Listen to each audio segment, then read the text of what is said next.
So, wait. You mean to tell me that they made an Australian mech, named it the Bunyip Boomerang, and it hops? I really want to know who did that. This is some G Gundam tier shit posting.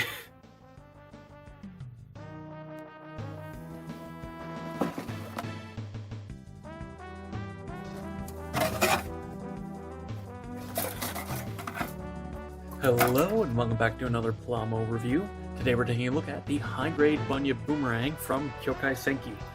Alright, starting off as always with the articulation. The head is on a ball joint, a hinge, another hinge, and another ball joint. So you get a ton of range here. Then the guns are on an outwards hinge, a rotation, and then an up and down hinge. So you get plenty of movement there. The arms are ball jointed, hinged, swivel at the bicep, and then a hinge at the elbow. There's a side-to-side rocking joint as well as a rotation, and then a forward-back hinge at the hips, and it has working pistons, which is really nice. The hips themselves are universal joints, as well as a slight rotation at the thigh. There's a double-jointed knee that's hidden very well by the design.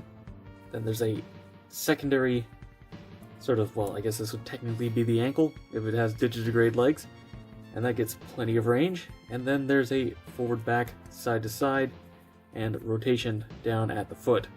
So the Bunyip has all of the articulation it's supposed to, and honestly it's very well articulated despite some of the slightly odd looking joints.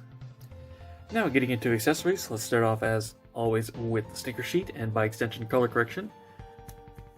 As you can tell from the lack of stickers here, these are just the head cameras. The main one in the center and then the two on the sides.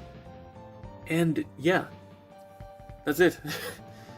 There's very little color correction on this. Really all it is the top of the gold piece for the pistons needs to be painted gray, just the little bits there. And then the little red metallic cameras on the machine guns. Everything else is color separated. Granted, there's not a lot of extra color here, but the fact that it is pretty much just very small, minimal things, it's really impressive, especially once there's actually a lot of part separation in the actual construction. Now, as for actual accessories, there's not that many, though technically these arms are accessories, since you actually get these extra little armor caps, which, yeah, you have to do a little bit of part swapping.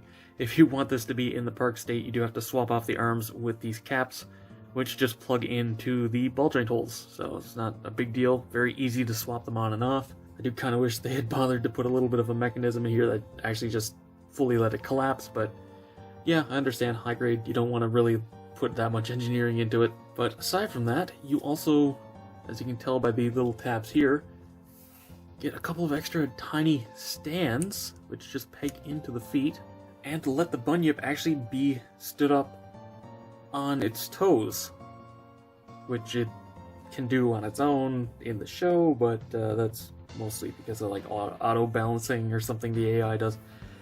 Yeah, to be fair, you probably would be able to get it to stand without these, but it wouldn't be very stable, so I'm glad they gave them to us. Makes it very nice and easy to get it stood up like this. Though, of course, like pretty much every modern high grade does have a 3mm port, so you can put it up on a stand if you want to get it up in a jumping pose. And as for a quick size comparison, this thing is even bigger than the Kenbu. This is a really big kit, honestly. This thing is huge and like very wide, very deep, tall, but then you also have to take into account the fact that these legs extend. And I mean, you can see here, it's already bigger than the average high grade, but then if you straighten the legs out at all, it goes off the screen. It's huge. This is a really, really large kit. So, to wrap this review up, buy this kit, that's really all I have to say. This is one of the best kits of 2021. Like, pretty much perfect color separation, good articulation, a cool, interesting, unique design, and honestly, it's going to stand out on your shelf. Also, fairly fast build, but really interesting. I highly recommend you pick one of these up. Anyway, that's all for this review. Be sure to let me know what you think down in the comments below. Give the video a thumbs up if you enjoyed it, helps a lot. Subscribe and hit the bell for future reviews. Go follow me on Twitter for updates, and consider supporting me on Patreon so I can keep making reviews just like this one. And as always, until next time, happy building.